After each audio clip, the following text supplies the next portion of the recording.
Fala, apaixonáticos, apaixonáticas e demais cinespectadores. Então hoje vamos conversar sobre o filme brasileiro que foi premiado com o prêmio do júri no Festival de Cannes desse ano. Meu nome é Pedro Santana e você está assistindo Abaixo da Crítica. Mas antes de começar esse vídeo, ele é mais uma vez um oferecimento do meu curso de crítica de cinema. Isso mesmo, você já pensou em fazer uma carreira na área da crítica de cinema? Esse aqui é o seu primeiro passo num curso 100% online, com mais de 115 alunos, uma aprovação de uma nota de 4.9 em 5. Então realmente ele é uma excelente oportunidade para você que está tentando levar esse caminho. O curso é 100% online, tem certificado, acesso e suporte vitalício por minha parte. Então não perca essa oportunidade agora. Garante sua vaga na terceira turma clicando aqui no primeiro link da descrição. Bom, apaixonáticos, então hoje vamos conversar sobre Bacurau, um filme dirigido e roteirizado por Cléber Mendonça Filho e Juliano Dornelles, acompanhando a história de um povoado no sertão pernambucano chamado Bacurau e como a cidade vira de cabeça para baixo quando ela some da maioria dos mapas e também é confrontada por um possível conflito vindo de forasteiros. Começando aqui pela direção desse filme, como eu já disse no meu Twitter, ele se encaixaria perfeitamente dentro da filmografia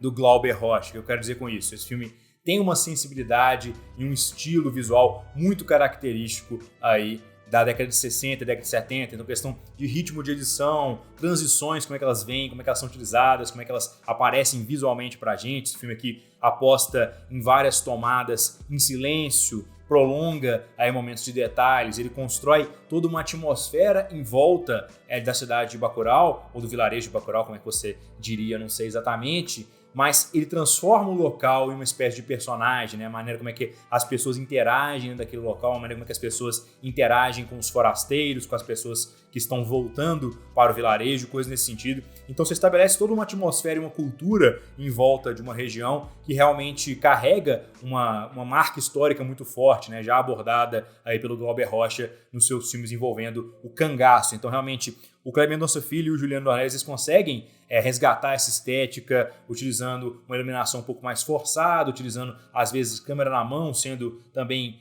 complementada aí por tomadas de drone, tomadas em guindastes, coisas nesse sentido. Então tem uma variedade muito grande na escolha de posicionamento de câmera, tem ali uma riqueza muito grande de detalhe e de contexto. Então você sabe exatamente como é que as pessoas ali convivem, como é que elas vivem de forma geral. Então realmente eu acho que isso deu ao filme uma característica muito forte na medida que a história foi progredindo, porque a gente realmente tinha um contexto muito interessante sobre aquilo que estava acontecendo e entrando ali também em uma questão de um subtexto que até me surpreendeu por ser algo quase libertário em muitos aspectos e tirar um pouquinho do poder do governo e tentar fazer com que as coisas sejam lidadas pelas pessoas em um coletivo aí com consentimento, com as pessoas respeitando as liberdades das outras e batalhando aí pelo seu próprio povoado. Então é um negócio que eu achei bastante interessante, que fugiu um pouquinho da minha expectativa inicial. Também acho interessante pontuar que esse filme, quando chega a hora, é particularmente brutal. Então me lembrou aí um pouquinho da filmografia do S. Craig Zahler, que é o diretor responsável por Brawl on Cell Block 99, Bone Tomahawk e também Dragged Across Concrete, filmes que são bastante violentos, mas que sempre levam essa violência para progredir com a história e para a gente entender um pouquinho melhor os personagens que nela habitam. Eu acho que a função da violência aqui é muito parecida, mas ela tem uma marca ainda mais profunda relacionada ao subtexto do poder aqui do cangaço e da vontade das pessoas dentro dessa cultura de defenderem ela de forças externas. Então eu acho que realmente isso se encaixa bastante bem dentro do filme, especialmente no terceiro ato, apesar de que eu vou chegar num ponto no final da crítica do porquê eu acho que o terceiro ato poderia ser um pouquinho reestruturado. Nas atuações eu gosto bastante da maioria das performances aqui, especialmente da Bárbara Collen e do Tomás Aquino. Eles fazem um casal que consegue transmitir muito com muito pouco diálogo, então eles têm uma presença corpórea muito forte na tela. A maneira, especialmente como é que o Tomás Aquino ele se adapta às situações dentro da trama é um negócio bastante interessante, como é que ele assume diversos papéis em diversos momentos que a trama pede para isso acontecer. Então, em algum momento da narrativa, ele é um cara arrependido, com claros demônios vindo do seu passado. Em outro momento, ele é obrigado a pegar esses demônios e utilizar esses justos problemas que ele teve e as situações que levaram ele a extremos para salvar a sua cidade e sua cultura. Então, realmente, eu acho que é uma performance bem multifacetada e que combina aqui com a atmosfera do filme. Também gosto bastante da Bárbara Collen na medida que ela é a filha que volta para casa, né? Uma personagem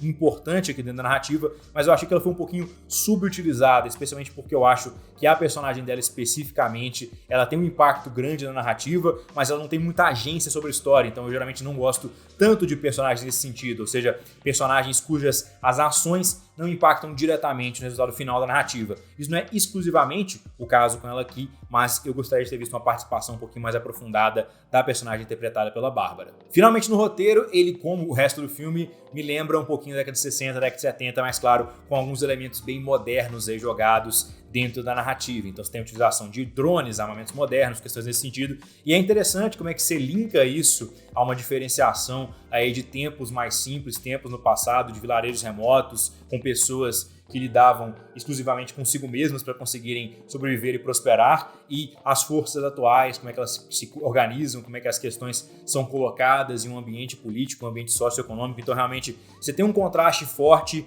que é tanto estilístico quanto narrativo dentro do filme, que eu acho que funciona por boa parte. Eu acho que ainda que o Bacurau me perde um pouquinho é no seu clímax. Ele não é nem abrupto, impactante o suficiente para ficar aí marcado na sua memória, como é o caso de muitos dos filmes do Tarantino ou do próprio Craig Zahler, e ele nem é tão paciente e construidor de tensão como filmes do David Fincher ou do Steven Spielberg, por exemplo. Mas só de eu estar levando em conta essas comparações já é algo bastante impressionante, não é mesmo? Eu acho que esse filme não ficaria feio na filmografia do Glauber Rocha ou então mesmo do Sergio Leone, apesar de que o Sergio Leone não tinha filmes com tanta brutalidade na sua época, talvez até por restrições de efeitos especiais. Mas em geral, eu acho que Bacurau consegue trazer um subtexto bastante impactante em um filme que vai ser muito memorável e vai ser curtido principalmente por aqueles que curtem aí os filmes de bang bang tradicionais, os filmes do Glauber Rocha, os filmes do Sergio Leone, os filmes de western, especialmente fora da visão dos Estados Unidos. Eu acho que é um filme que representa muita coisa nesse sentido e, em geral, é bastante competente naquilo que ele faz, apesar de ter um terceiro ato que eu achei um pouquinho anticlimático e apressado demais, não aproveitando